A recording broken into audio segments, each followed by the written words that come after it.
نحمده ونصلي على رسوله الكريم أما بعد فأعوذ بالله من الشيطان الرجيم بسم الله الرحمن الرحيم الحمد لله الذي خلق السماوات والأرض وجعل الظلمات والنور ثم الذين كفروا بربهم يعدلون صدق الله العظيم رب اشرح لي صدري ويسر لي أمري واحلل عقدة من لساني يفقهوا قولي اللهم ربنا ألهمنا رشدنا وأعصمنا من شرور أنفسنا اللهم أرنا الحق حقا وارزقنا اتباعه وأرنا الباطل باطلا وارزقنا اجتنابه آمين يا رب العالمين. شرک کے حوالے سے گفتگو چل رہی ہے، شرک کی حقیقت کو سمجھنے کی کوشش کر رہے ہیں. ہمارا دین دین توحید ہے اور اس کے اعتبار سے شرک سب سے بڑا جرم ناقابل معافی جرم.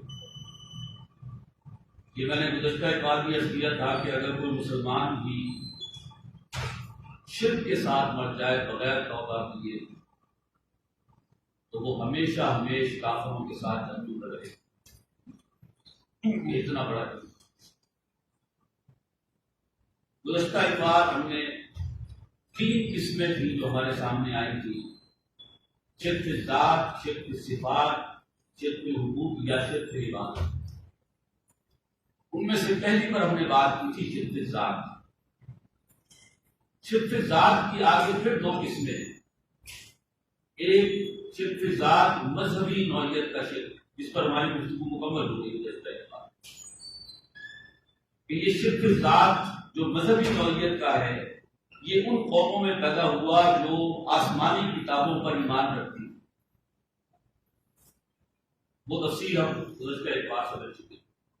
پھر احتیاطی تدابیر قرآن مجید نے کیا اختیار کی، اللہ تعالیٰ نے قرآن مجید میں کیا اختیار کی، وہ بھی ہم نے سمجھ لیا کہ حضور صلی اللہ علیہ وسلم کے ساتھ اس نوعیت کا شرک نہ ہو. اب آئیے شرک ذات ہی میں فلسفیانہ نوعیت کا شرک. ان میں سے ایک جو یہ پہلی آیت ہے سورہ انعام کی، اس کو پڑھ لیں پھر اس کے حوالے سے کچھ بات کروں گا. الحمدللہ الذی خلق السماوات والارض. کل شکر کل تعریف اس اللہ کے لیے ہے جس نے آسمان اور زمین تخلیق کی ہے. وجعل الظلمات والنور، اور اسی نے تاریکیاں اور نور بنایا. ثم الذین کفروا بربہم یعدلون، پھر بھی یہ کافر اپنے پروردگار کے ساتھ اور معبودوں کو شریک ٹھہراتے ہیں. میں نے یہ آیت مبارکہ کیوں تلاوت کی؟ اس کی یہ خاص وجہ ہے. مجوسی جو ہیں وہ ایک نظریہ رکھتے ہیں کہ نیکی کا خدا اور ہے، بدی کا خدا اور ہے. یزداں یہ نیکی کا خدا، احمد یہ بدی کا خدا. یہ شرک. نیکی اور بدی بھی اللہ ہی نے پیدا کی آزمانے کے لیے. ایسا نہیں ہے کہ نیکی پیدا کرنے والا خدا اور ہے اور بدی پیدا کرنے والا خدا اور. یہ شرک ہے، کفر ہے. اب اس آیت کا مطالعہ کریں ذرا. الحمدللہ الذی خلق السماوات والارض. کل شکر کو تعریف اس اللہ کے لیے جس نے آسمان و زمین پیدا کی. اس آسمان و زمین کو پیدا کرنے میں اللہ کے ساتھ کوئی شرک نہیں. وجعل الظلمات والنور، اور تمام تاریکیاں یعنی گناہوں کے جتنے بھی شیڈز ہیں وہ بھی سب اللہ نے بنائے. والنور، اور نور یعنی نیکی. نیکی کے حوالے سے، روشنی کے حوالے سے جب بھی آئے گا واحد کا سلسلہ آئے گا کہ وہ توحید ہے اللہ کی طرف سے. نیکی کا ایک ہی شیڈ ہے اور وہ اللہ کی طرف سے ہے. اگرچہ اللہ نے پھر بہت سے شیڈ بنائے ہیں تاریکیوں کے، گناہوں کے، اس کے لیے ظلمات جمع کا سلسلہ آتا ہے. تو نیکی اور بدی یہ بھی اللہ ہی نے پیدا ہے، کسی اور نے پیدا ہے. تو یہ جان لیں کہ یہ تصور کہ نیکی کا خدا اور بدی کا خدا اور یہ بھی شرک ہے اور اس سے بچنا ہے. یہ مجوسیوں کے یہاں تصور پایا جاتا ہے. اس کے علاوہ آپ سمجھ لیجئے کہ بے شمار دیوی دیوتاؤں کے تصورات ہیں اور وہ کروڑوں میں چلی جاتی ہے. نہیں، الہ بس ایک ہی ہے اور چھوٹے دیوی دیوتا کوئی نہیں۔ یہ دیوی دیوتاؤں کے تصورات بھی آئے تو کہاں سے آئے؟ فرشتوں کا تصور ہے جو بگاڑ دیا گیا۔ فرشتے ہیں، اللہ کی سول سروس میں ہیں، اللہ جو حکم دیتا ہے فرشتے اس کے مطابق کام انجام دیتے ہیں، بے شمار فرشتے ہیں، لیکن وہ اپنا اختیار کوئی نہیں رکھتے، انہیں پکارا نہیں جا سکتا، ان سے مدد نہیں مانگی جا سکتی، صرف فرشتوں سے نہیں، کسی سے بھی نہیں مدد مانگی جا سکتی سوائے اللہ، نہ اولیاء اللہ سے، نہ رسول انبیاء سے، کسی سے بھی نہیں، نہ فرشتوں سے مدد نہیں مانگ سکتے آپ، مدد صرف الہ سے، اللہ سے۔ تو فرشتوں کے حوالے سے بھی تصور غلط ہوا، بگاڑ پیدا ہوا۔ فرشتے ہیں، اللہ کی سول سروس میں ہیں، کام انجام دیتے ہیں، لیکن لا یعصون اللہ ما امرهم ویفعلون ما یؤمرون، فرشتے اللہ کے حکم کی نافرمانی نہیں کرتے، وہ وہی کچھ کرتے ہیں جس کا ان کو حکم دیا جاتا ہے، اور وہ اللہ کی بیٹیاں نہیں ہیں، معاذ اللہ، وہ یہ جن سے ماورا ہیں، مرد اور عورت کے تصور سے ماورا ہیں، یہ تصور وہاں نہیں ہے۔ تو یہ غلط تصورات آگے فرشتوں کے ساتھ کسی جو کہ دیوی دیوتاؤں کے تصورات میں بے شمار، یہ بھی شرک۔ اسی طرح سے ایک تصور کہ اللہ بھی ہمیشہ سے ہے، لیکن اس کے ساتھ روح بھی ہمیشہ سے ہے، مادہ بھی ہمیشہ سے، معاذ اللہ، یہ بھی شرک ہے۔ قدیم ذات صرف اللہ کی ہے، ہمیشہ سے صرف اللہ ہے اور ہمیشہ رہے گا، اللہ کے سوا کوئی ایسا نہیں ہے جو ہمیشہ سے ہو اور ہمیشہ رہے۔ یہ تصور بھی ہمارے یہاں غلط آ گیا، انسانوں کی سوچ میں آ گیا کہ روح بھی قدیم، مادہ بھی قدیم اور اللہ بھی قدیم معاذ۔ اور اس تصور کے تحت کیا تصور آیا؟ یہ انسانی سوچ کی محدودیت ہے جس کے نتیجے میں یہ آیا۔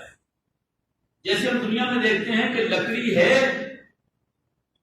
تو بڑھئی اس سے بیل بنا دیتا ہے، تو اگر صرف اللہ ہی تھا اور کچھ نہیں تھا، مادہ ہی نہیں تھا، کوئی شے ہی نہیں تھی، تو یہ کائنات اللہ نے کیسے بنا دی؟ یہ سوچ کی محدودیت ہے۔ تو مانا گیا کہ مادہ بھی تھا، یعنی مٹی بھی تھی، لکڑی بھی تھی اور ضروریات کی ساری چیزیں بھی تھی، تو اللہ بھی تھا، اللہ نے یہ سب کچھ بنا دیا۔ نہیں، بدیع السماوات والارض، بدا کا لفظ آتا ہے بغیر کسی شے کے کچھ بنا دینا، آسمان و زمین کا بغیر کسی شے کے بنانے والا وہ اللہ ہے، کچھ نہیں تھا اور اس نے بنا دیا۔ اللہ کا اختیار ہے، اللہ کوئی ہماری طرح باب و علل کا محتاج تھوڑی ہے، وہ تو کہتا ہے کن فیکون، تو ہو جاتی ہے۔ تو یہ تصور غلط ہے کہ ارباب بھی قدیم ہے، ارباب بھی ہمیشہ سے تھی، معاذ اللہ۔ یہی تصور ہے جب آتا ہے دین کے اندر تو اس سے یہ ہمارے یہاں بالواسطہ طور پر آیا ہوا ہے، اس کی گفتگو ہم کریں گے آج ہی ہوگی کریں گے، لیکن نوٹ کر لیں ارباب بھی قدیم نہیں ہے، اللہ نے جب چاہا وہ پیدا ہو اور جب چاہا وہ ختم ہو جائے، یہ اللہ کا اختیار ہے۔ اسی طرح مادہ بھی اللہ نے جب چاہا پیدا ہوا اور جب اللہ چاہے گا ختم ہو جائے۔ یہ حالت سمجھیں گے مادے کے حوالے سے بات ہو رہی ہے، تو صرف اللہ کی ذات ہے جو ہمیشہ سے اور ہمیشہ رہے، باقی اور کوئی شے بھی نہ ہمیشہ سے تھی نہ ہمیشہ رہے۔ اب آئیے انکارنیشن، اوتار کا عقیدہ، اور یہ عقیدہ یہ ہے کہ اللہ انسانی شکل اختیار کر کے دنیا میں آتا ہے۔ ہندوؤں کے اندر تو یہ بے شمار پہلو ہے، ان کا تو بنیادی تصور یہ ہے کہ اللہ ہے، بھگوان ہے جو انسانی شکل میں دنیا میں آتا ہے۔ ان کے کرشن جی ہوں، اسی طرح اور مختلف نام ہیں ان کے، وہ سارے تصورات کیا ہیں کہ انسانی شکل میں بھگوان ہے جو دنیا میں آیا اور پھر اس نے یہ کام کیا۔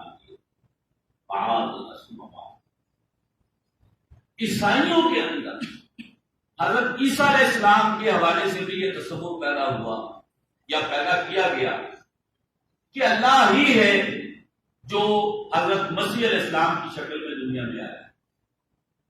خود قرآن مجید کے اندر الفاظ ہے کہ عیسیٰ علیہ السلام ہی تو خود اللہ ہے. وہاں یہ ہے جس کو سمجھنے کی ضرورت ہے کہ نہیں، اللہ انسانی شکل میں دنیا میں نہیں آتا.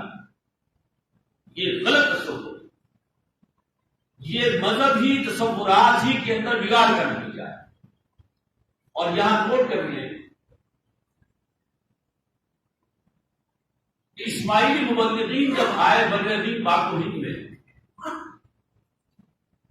تو ان کے یہاں ایک تصور تھا. دیکھیے میں پچھلی مرتبہ گفتگو رکھ چکا ہوں آپ سب کے سامنے کہ نبی اکرم صلی اللہ علیہ وسلم کی حفاظت کے لیے، اس لیے کہ جو محبت عقیدت آپ کے ساتھ اس امت کو ہے، ماضی میں شاید کسی رسول کے ساتھ بھی امید رہی ہو، تو جب وہاں اللہ کا بیٹا قرار دے دیا گیا رسولوں کو، یہاں بھی امکان تھا کہ آپ کو اللہ کا بیٹا یا خود اللہ قرار دے دیا جائے. تو اس لیے حفاظت کے انتظامات کیے گئے جو میں پچھلی مرتبہ بیان کر چکا.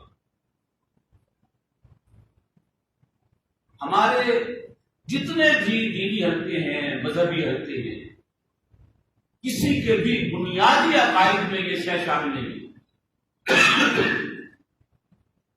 میں بنیادی عقائد کی بات کر رہا ہوں کہ جتنے بھی ہمارے مذہبی حلقے ہیں، کسی کے بنیادی عقائد میں یہ شے شامل نہیں ہے. اللہ نے محفوظ فرمایا ہے. ہاں شاعری میں موجود ہے کہیں جیسے کہ شعر ملتا ہے، وہی جو مستوی عرش کا خدا ہو کر اتر پڑا مدینے میں مصطفیٰ ہو کر. اب یہ اللہ ہے جو معاذ اللہ مصطفیٰ یعنی محمد صلی اللہ علیہ وسلم کی شکل میں یہ اوتار کا عقیدت یہاں موجود ہے. لیکن شاعری میں ہے، اشعار میں ہے، کہیں پر بھی بنیادی عقائد میں نہیں.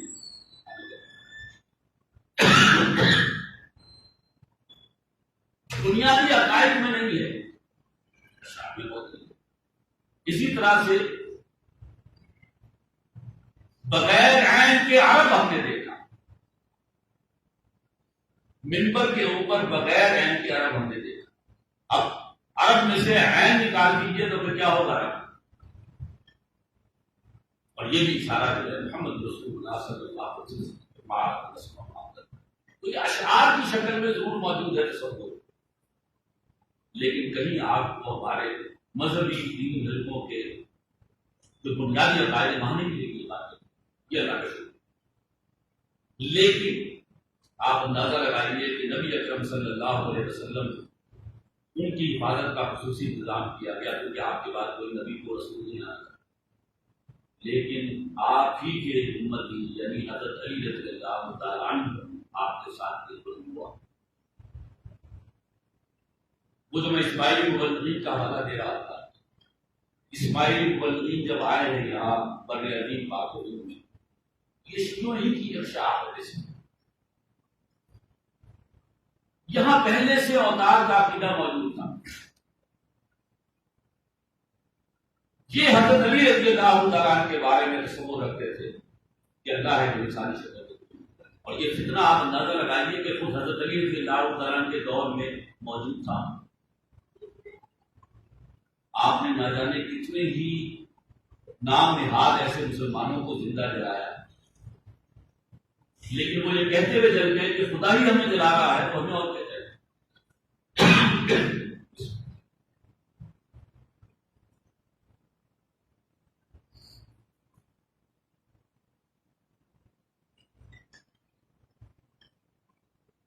تو وہ یہی تصور رکھنے والے جب اسماعیلی مبلغین یہاں آئے، یہاں اوتار کا پہلے سے موجود تھا. اس وقت تک ان کے 9 اوتار آ چکے تھے.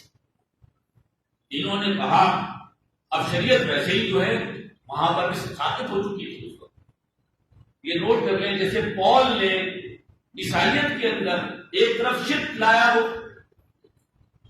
عیسیٰ علیہ السلام کو اللہ کا بیٹا قرار دیا، وہی دوسرا کام اس نے کیا شریعت ثابت کر دی. ایسے یہاں ہوا، اسماعیلیوں کے یہاں کوئی شریعت نہیں. ان کا جو بھی حاضر امام ہے وہ ہے جو اختیار کرتا ہے، وہ جو چاہے شریعت مقرر کرے. تو وہاں شریعت ثابت تھی. انہوں نے کہا کہ بس 10ویں اوتار کے طور پر حضرت علی رضی اللہ تعالیٰ عنہ کو مان دو، باقی تم جو کر رہے ہو مان لیا۔ آج بھی 10ویں اوتار کی حیثیت سے حضرت علی رضی اللہ تعالیٰ عنہ موجود ہے وہاں۔ 10 اوتار حضرت علی رضی اللہ عنہ۔ یہ شرک، چاہے وہ کسی نبی اور رسول کے حوالے سے ہو یا کسی اور کے، اللہ انسانی شکل میں دنیا میں نہیں ہوا۔ اسی طرح سے پینتھیزم، ہماؤس، وحدت الوجود کی غلط تشریح۔ وحدت الوجود میں بنیادی تصور کیا ہے کہ وجود صرف اللہ کا ہے اور باقی وجود نہیں ہے۔ ہر چند کہیں کہ ہے، نہیں ہے۔ اور یہ بھی انسانی سوچ کی محدودیت ہے کہ جب صرف اللہ ہی کا وجود ہے اور کچھ نہیں ہے، جیسے میں نے پہلے کہا کہ انسانی سوچ کی محدودیت کہ مادہ بھی ماننا پڑے گا کہ ہمیشہ سے کہا لکڑی ہے تو لکڑی سے میز بن جائے گی، تو مادہ تھا تو اللہ نے کائنات بنائی۔ پوری سوچ کی محدودیت یہاں آئی کہ جب صرف اللہ ہی کا وجود ہے اور کچھ نہیں ہے تو پھر یہ کائنات بھی تو نظر آ رہی ہے، یہ کیسے بن گئی؟ اس سوچ کی محدودیت کے تحت تصور یہ آیا اللہ ہی ہے جو ڈھل گیا اس کائنات میں۔ اللہ کا علیحدہ سے کوئی وجود نہیں رہا، اللہ ہی ہے جو اس کائنات کی شکل میں ہر شے الوہیت کی حامل، کیونکہ اللہ ہی ہے دوسرے کی شکل اختیار کرتی۔ ہم میں سے ہر فرد بھی اپنی جگہ الوہیت کا حامل کیونکہ اللہ ہی نے یہ شکل اختیار کر دی، ساری اس کائنات کے اندر ڈل گیا۔ جیسے برف پگھلی تو پانی بن گیا، ایسے ہی اللہ نے یہ شکل اختیار کی۔ انا للہ و انا الیہ راجعون۔ یہ بھی بدترین سے بلا شرک ہے، اور یہ وحدت الوجود کی غلط تشریح انسانی سوچ کی محدودیت کی وجہ سے۔ تو ہماؤس یا پینتھیزم کہ اللہ جو ہے کائنات کی شکل میں ڈھل گیا ہے، معاذ اللہ شرک۔ لیکن اب سوال یہ پیدا ہوتا ہے کہ وحدت الوجود بیسیکلی کیا ہے؟ سچی بات یہ کہ مشکل معاملہ ہے، آسان معاملہ ہے، لیکن آج انسان ترقی کرتے ہوئے جہاں پہنچ گیا ہے یہ نسبتاً آسان ہو گیا ہے سمجھانا۔ اگر آج سے 50 سال 100 سال پہلے کوئی چاہتا کہ وحدت الوجود کو سمجھایا جائے تو بہت مشکل، آج آسان ہو۔ اب اس کو سمجھو، وہ تو نفی کر دی ہم نے کہ چاہے وہ انکارنیشن ہو، پینتھیزم ہو، وہ شرک ہے، لیکن وحدت الوجود کیا ہے؟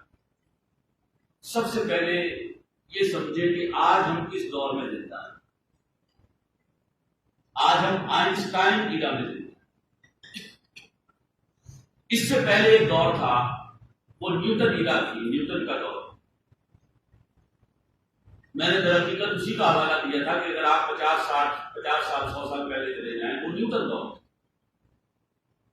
اور اس دور کے اندر تصور کیا تھا؟ مادہ اور اس کے قوانین اپنی جگہ اٹل ہیں، انچینجبل ہیں۔ مادہ اس جگہ پر آ کر بیٹھ گیا تھا جہاں اللہ کو ہونا چاہیے۔ اللہ اور اس کی صفات کی بجائے مادہ اور اس کی صفات، یہ بھی تو قابل غور جن پر غور کرنا چاہیے اور جن کے بارے میں سوچ وچار کرنا چاہیے۔ اللہ اور اس کی صفات irrelevant ہو گئی۔ یہ نیوٹن دور تھا۔ اسی دور کے زیر اثر پھر آپ دیکھیے کیا ہوا۔ یہ وہ دور تھا جس میں مذہب کے لیے سانس لینا مشکل ہو گیا، اس لیے کہ مادی سوچ، مادہ اور مادی قوانین ان کے تحت کیا تھا کہ مادہ کیا ہے بیسیکلی، جو ہوا سے منصب کی گرفت میں آ گیا، تو مذہب جو ہے ظاہر بات ہے کہ وہ تو نہیں گرفت میں آتا۔ سب سے بڑھ کر تو اللہ وہ دکھائی تو نہیں دیتا.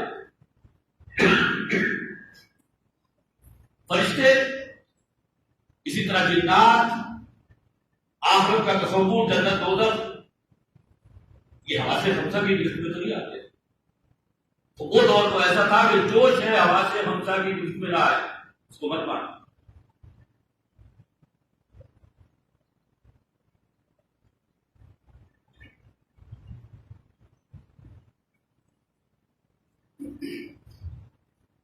تو پھر فرشتوں کا بھی انکار ہوا، جنات کا بھی انکار ہوا، اور معجزات کا بھی انکار ہوا، اس لیے کہ ان کی توجیہ ممکن تھی. اور اس سب کے سورہ خیر تھے سر سید احمد خان بلوچ. اگرچہ ان کا یہ منفی پہلو یہاں بیان ہو رہا ہے تو مثبت پہلو بھی ذہن میں رکھے. ایک طرف وہ دباؤ اتنا شدید تھا کہ فرشتوں کا، جنات کا، معجزات کا انکار ہو رہا ہے، لیکن دوسری طرف اس وقت کے بہت سارے، اس لیے کہ انگریز کی حکومت تھی، اس وقت کے بہت سارے نے سر سید احمد خان بلوچ سے کہا کہ میری اہلیہ آپ کی اہلیہ سے ملنا چاہتی ہے. انہوں نے انکار کر دیا. انہوں نے کہا ہمارے گھر کی عورتیں غیر عورتوں سے بھی پردہ کرتی ہیں. اب یہ قرآن مجید کے حکم کے مطابق ہو رہی ہے کہ ہماری عورتیں غیر عورتوں سے بھی پردہ کرتی ہیں. تاریخ معلوموں کی پہلے 20 والی لڑی تھی، لیکن ایسا شخص آپ نوٹ کیجیے کہ اس وقت حملہ اتنا شدید تھا کہ جنات کا، فرشتوں کا اور معجزات کا انکار توجیہ کرنا ممکن نہیں. لیکن اب تو آئنسٹائن دور آ گیا، میٹر کنورٹ ہو گیا انرجی میں. وہ سارے قوانین ہی چینج ہو گئے. اس لیے کہ پہلے تھا کہ مادی قوانین اٹل ہیں اور مادہ جو ہے وہ چینجبل نہیں ہے. انرجی اس فیلڈ میں چلی گئی جو انویزیبل ہے، ویزیبل سے اور حواس خمسہ کی گرفت سے باہر نکل گئی. تو مذہب کے لیے سانس لینا آسان ہو گیا. اب آج آپ کے لیے مذہب کے حوالے سے سانس لینا ممکن ہے. آج وہ ویسے نہیں ہے جو پرانے زمانے میں ہوتی تھی، جنات کی نفی کے حوالے سے، فرشتوں کی نفی کے حوالے سے اور معجزات کی نفی کے حوالے سے. کتنا مشکل ہوگا قرآن مجید پڑھتے ہوئے کہ جب توجیہ کرنی پڑتی ہو کہ موسیٰ علیہ السلام نے ایسا مارا سمندر پہ، سمندر 2 حصوں میں پھٹ گیا، تو کیسے مانے؟ تو کہا نہیں، یہ تو مد و جزر کی کیفیت تھی. جب موسیٰ علیہ السلام کے ساتھی گزرے تو جزر کی کیفیت تھی، پانی اترا ہوا تھا تو گزر گئے. اور جب فرعون اور اس کا لشکر پہنچے تو وہ مد کی کیفیت میں تھا، تو جانی آئی ہوئی تھی، تو غلط ہو گیا. یہ توجیہات کرنی پڑی. تو معجزہ کام ہوا بھائی، مجھے بھی تو نفی ہو گئی، توجیہات کرنی پڑی. آج نہیں ہے وہ مسئلہ. آج کا دور بدل گیا ہے. اب دیکھیے میٹر جو ہے، مادہ جو ہے، اس سے کیا بنا؟ انسانی وجود یہ مٹی سے بنا ہوا وجود ہے. حیوانات اسی مٹی سے بنے ہوئے ہیں، لیکن جنات سے کائے سے بنے ہوئے ہیں، انرجی سے. وہاں پہنچ گئے. اب یہاں ذرا رکیے، میٹر کنورٹ ہو گیا انرجی میں. کیا انرجی کنورٹ ہو سکتی ہے نور میں؟ یہاں پہنچ جائے گا انسان سے. یہ تو نہیں ہوگا کہ قطعیت کے ساتھ ہو کے جیسے یہاں ہو گیا کہ میٹر کنورٹڈ انٹو انرجی. یہ تو نہیں ہوگا، اتنا واضح نہیں ہوگا. اس لیے کہ نور جو ہے وہ عالم امر کی شے ہے، وہ عالم خلق کی شے نہیں ہے. تو جو عالم امر کی شے ہے اس کے بارے میں قطعیت نہیں آ سکتی. لیکن انسان یہاں تک پہنچ جائے گا جیسے matter is converted into energy, اسی طرح انرجی میں بی کنورٹڈ انٹو نور. میں بھی کہہ رہا ہوں. اب ذرا واپس آئیے اس بات کو سمجھنے کے لیے کہ ایک تنزل کے مراحل کا تذکرہ ہوتا ہے ہمارے اسلام میں، کہ تنزل کے مراحل ہے. ایک تنزل تھا اور یہاں سے ایک عروج کا سفر ہے. مادے سے انرجی، انرجی سے نور. ہم یہاں سے بلندی کی طرف جا رہے ہیں، لیکن میں چاہتا ہوں کہ اب آپ وہاں سے بلندی سے ڈاؤن ورڈ آئے، تنزل کی طرف آئے. اللہ نے سب سے پہلے نور کو پیدا کیا، بسیط نور، ٹھنڈا نور، جو ہم جانتے ہیں روشنی. جو ہماری مادی روشنی ہے اس میں حرارت ہے. اللہ نے جو پیدا کیا نور، وہ ٹھنڈا نور تھا اور بصیر نور. یہ عالم امن کی شے ہے. اللہ کے لفظ کن سے نور پیدا ہوا، اسی سے فرشتے پیدا کیے، اسی سے ارواح انسانیہ پیدا کی گئی. ہم سب کی بھی ارواح، تمام انبیاء اور رسول کی بھی ارواح، تمام انسانوں کی ارواح اسی نور سے پیدا کی گئی جس سے فرشتے پیدا کیے گئے. یہ عالم امن کی شے ہے. اس کے بعد کسی موقع پر اللہ تعالیٰ نے اللہ کے لفظ کن سے اس بصیر نور کے اندر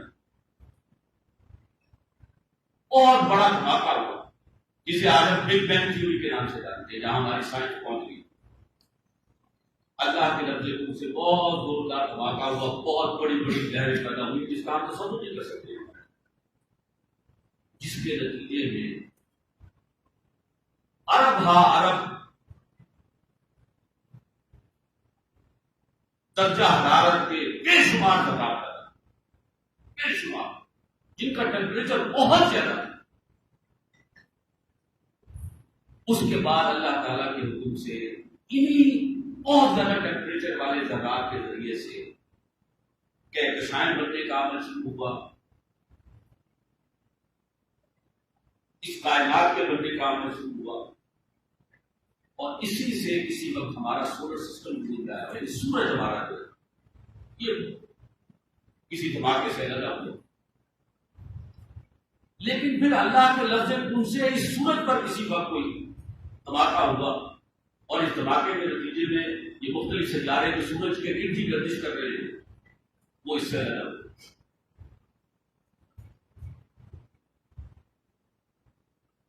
انہی میں سے ہماری ایک زمین ہے، یہ بھی علیحدہ ہوئی اور اس نے سورج کے گرد گھومنا شروع کر دیا. یہ آپ کا ایک بہت بڑا گولا تھا. آپ اندازہ لگائیے زمین کتنی بڑی ہے. سورج تو خیر بہت ہی بڑا ہے، اس سے علیحدہ ہونے والا یہ ٹکڑا کتنا بڑا آپ کا گولا ہو گیا. اب یہ سارا کا سارا پروسیس جو ہم طے کر رہے ہیں، نور سے ہم نار آ گئے. اس نور میں اللہ کے لفظ کن سے جو بہت بڑا زوردار دھماکہ ہوا اور پھر انتہائی درجے کے درجہ حرارت کے ساتھ جو پھر ذرات پیدا ہوئے، یہ اب نار ہے. نور اور نار میں تھوڑا ہی فرق ہے. جیسے جنات اور فرشتوں میں تھوڑا ہی فرق ہے. جنات ہماری نظروں کے سامنے آنا چاہیں تو آ بھی سکتے ہیں، کوئی انسانی شکل اختیار کر کے یا اپنی اصل شکل میں، اور چاہے تو غائب بھی رہ سکتے ہیں، جیسے کہ اکثر میں سے غائب ہوتے ہیں، اسی طرح فرشتے بھی غائب ہوتے ہیں. تو نور اور نار فرشتوں اور جنات میں تھوڑا ہی ڈفرینس ہے، لیکن ایک بہت بڑا ڈفرینس کیا ہے، وہ عالم امر تک کی اس سے تعلق ہے. یہ عالم خلق کے اندر آ گئے، یہ بہت بڑا تھا. اس کے بعد یہ جو آج کا زمین کا ہمارا گولا جو علیحدہ ہوا تھا سورج سے، جو اس کے لیے گھوم رہا ہے، یہ ٹھنڈا ہونا شروع ہوا. ہم دنیا میں دیکھتے ہیں کہ جو آگ کے انگارے ہمارے پاس ہوتے ہیں، سردیوں میں ہم آگ جلا لیتے ہیں، کوئلے جلا لیتے ہیں. پہلے زمانے میں ہوتا تھا تو وغیرہ. تو جب وہ آگ کے انگارے جو ہیں، وہ کوئلے جو ہیں، دیکھتے ہوئے وہ ٹھنڈے ہوتے ہیں آہستہ آہستہ، تو ان کے اوپر راکھ جمع ہونا شروع. یہ بھی آگ کا بہت بڑا گولا تھا. یہ جب ٹھنڈا ہونا شروع ہوا تو اس پر راکھ جمع ہونا شروع. کتنا عرصہ لگا ہوگا آپ اندازہ لگائیے، اتنے بڑے آگ کے گولے کو ٹھنڈا ہوتے. راکھ جمع ہوتی گئی ہوتی گئی ہوتی گئی ہوتی گئی. اس کے بعد اس میں آبی بخارات کا آنا شروع ہوا. آبی بخارات بننے شروع ہوئے. وہ آبی بخارات آسمان کی طرف گئے، بادل بنتے گئے بنتے گئے بنتے گئے. یہ آگ کا بہت بڑا گولا. آبی بخارات بنتے گئے بنتے گئے. پھر ایک خاص وقت پر اللہ کے حکم سے بارش برسنا شروع ہوئی. بارش برستی گئی برستی گئی برستی گئی. اور یہ وہ ٹائم تھا پھر وَكَانَ عَرْشُهُ عَلَى الْمَاءِ کہ اللہ کا عرش پانی پر تھا. سورہ انبیاء کے اندر جب آپ پڑھیں گے، نہیں یہ سورہ ہود میں شروع میں وَكَانَ عَرْشُهُ عَلَى الْمَاءِ کہ اللہ کا عرش پانی پر. یہاں سے اور زمین پر کیا تھی؟ خاک. خاک اور پانی ملے تو حیات کا عمل شروع ہوا۔ یہ کیا ہے؟ یہ پانی۔ ہم نے نور سے نار اور نار سے خاک یعنی میٹر کی طرف سفر طے کیا۔ اب ہم کیا کر رہے ہیں؟ ہم نے میٹر سے نار یعنی انرجی اور نار سے ہم نور کی طرف سفر۔ تو وہ سفر جو نور سے نار اور پھر خاک کی طرف آیا، خاک سے آگ اور آگ سے نور کی طرف جائے گا، اور نور جو ہے اس کا اللہ سے قرب ہے۔ تو وہ سفر جو تنزل کے ذریعے سے اوپر سے نیچے آیا تھا پھر نیچے سے اوپر چلا جائے گا، تو پھر آخر سے اللہ ہی کی ذات ہے۔ جب یہ خاک آگ میں تبدیل ہوگی اور آگ جو ہے وہ نور میں تبدیل ہوگی اور نور کا قرب ہے اللہ سے، تو سب کچھ ختم ہو جائے گا سوائے اللہ۔ آج ہمارے لیے اس وحدت وجود کی توحید کرنا نسبتاً آسان ہے، پہلے زمانے کے مقابلے آج بھی بالکل آسان نہیں ہے، لیکن آج نسبتاً آسان ہے ہم تنزل کے مراحل کو طے کرنا، ورنہ نیوٹن کی کتاب میں اگر ہوتے تو پھر پاسبل ہی نہیں تھا ہمارے لیے، کیونکہ ابھی میٹر سے انرجی کا سفر طے نہیں ہوا، تو آگے انرجی سے دور تک کا سوچ ہی نہیں سکتا تھا انسان، لیکن آج سوچ سکتا ہے کہ جیسے میٹر سے انرجی میں ہم نے سفر طے کیا ہے، ایسے ہی انرجی سے ہم نور میں سفر طے کر لیں گے، مستقبل میں کر سکیں گے، تک پہنچ جائیں گے۔ تو جب نور تک پہنچ جائیں گے تو پھر اس کا اللہ سے قرب ہے، تو یہ عبادت باقی سب کچھ ختم ہو جائے گا، صرف اللہ کی ذات رہے۔ میں اللہ تعالیٰ سے دعا کرتا ہوں کہ اللہ تعالیٰ مجھے اور آپ کو دین کا صحیح تصور عطا فرمائے، اور اس کے حوالے سے جو ذمہ داریاں ہم پر عائد ہوتی ہیں انہیں ادا کرنے کی توفیق دے، شرک سے بچنے کی توفیق دے، ہر طرح کے شرک سے بچنے کی توفیق دے، اور توحید پر کامل ہونے کی توفیق دے۔ اقول قولی ھذا واستغفر اللہ لی ولکم ولسائر المسلمین۔ کوئی سوال اگر آپ کو سے متعلق ہے تو آج میں نے آپ کو وقت پر چھوڑ دیا ہے۔ جی جی، وہ جوڑے سے مادہ، ان میں نر مادہ کا تصور نہیں ہے۔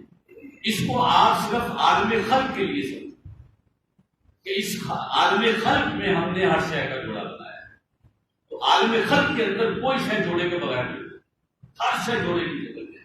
اور اب ظاہر بات ہے ہمارے لیے آج ہمیں معلوم ہے کہ پودوں میں بھی نر مادہ کا تصور ہے، تو اسی طرح اللہ تعالیٰ نے عالم خلق کے اندر ہر شے کا جوڑا بنایا ہے۔ عالم امر میں جو معاملہ کرے جائیں گے وہ مستثنا، عالم خلق کے اندر ہر شے کا جوڑا ہے۔ جی